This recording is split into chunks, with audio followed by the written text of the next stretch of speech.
Guten Abend, I am Augustus, and welcome to my channel.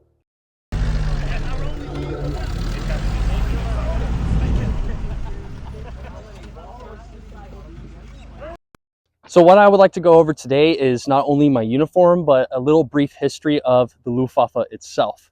So the sources that I'm going to be pulling from is from this book, Luftwaffe Field Divisions, 1941 through 45. It's a very simple book. As you can see, it's not very thick, pretty straightforward to the point. This is great for if you're getting into reenacting. They make one for pretty much any impression out there. There's U.S. Airborne, there's SS, there's Napoleon. Great series, by the way. Love these books. So check those out.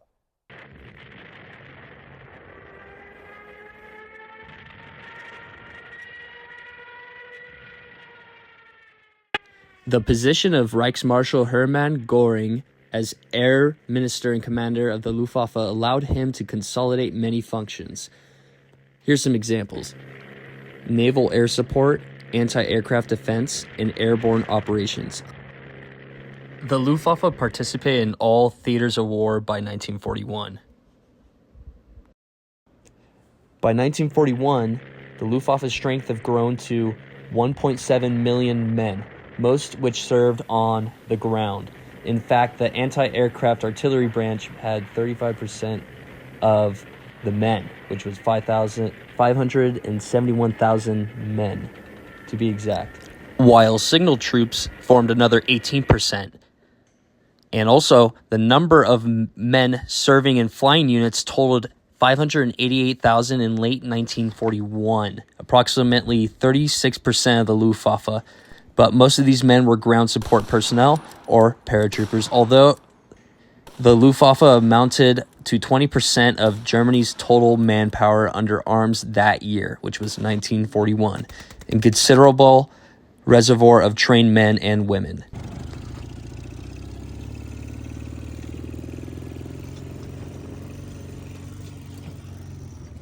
So what ended up happening was Germany already ran out of manpower in 1941, 1942, and they were trying to figure out how to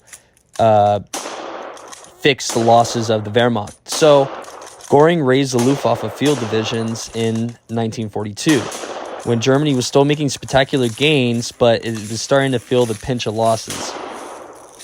By the middle of that year, 1942, a bunch of the army leaders were turning to previously untapped manpower resources for troop replacement. The army proposed to transfer 10 to 20,000 naval and up to 50,000 Luftwaffe personnel to the army control. Göring, however, refused to permit the loss of his good National Socialist airmen. So Göring just decided upon himself to raise his own divisions for ground service under command of Luftwaffe officers. And Hitler accepted it. And that is how Luftwaffe Field Divisions were created. We talked about the history of the Luftwaffe, and we're up to speed. Now let's talk about the uniform itself and what different variations it has, different seasons, and so on. Basic wool uniform. So, starting from the ground up, we have at the front marching boots, very high quality. Next is the trousers and the tunic. The tunic is an M40 Flieger. You can get it from Luftwaffe Supplies. All the leather, as you can see, the Kar 98 pouches, the Y straps, the belt, even the bread bag and the water bottle, the canteen, you can get from at the front. Check out that store. Next is my original items. So I have original gas mask canister, original K98 bayonet, original canteen, original mess tin, and original Stahlhelm. I highly suggest any reenactor to invest into original items before they're all gone or too expensive. This next one is just a variation of camouflage. So this is Splintar, and all it is a zelt. So what a zelt is it's a poncho, but also it's a shelter. You use it as a half shelter, you button it up to another tent. Next variation is a Splinter smock used by the Luftwaffe with a Italian cap. So these camouflages are seen through the war but the Italian camouflage is mainly seen in the Italian campaign and the campaign against the Western Allies in France. This next variation is mainly seen in the Mediterranean theater in warmer climates. The pants and the undershirt and the cap was used in Africa, but it was also used by the troops in Europe.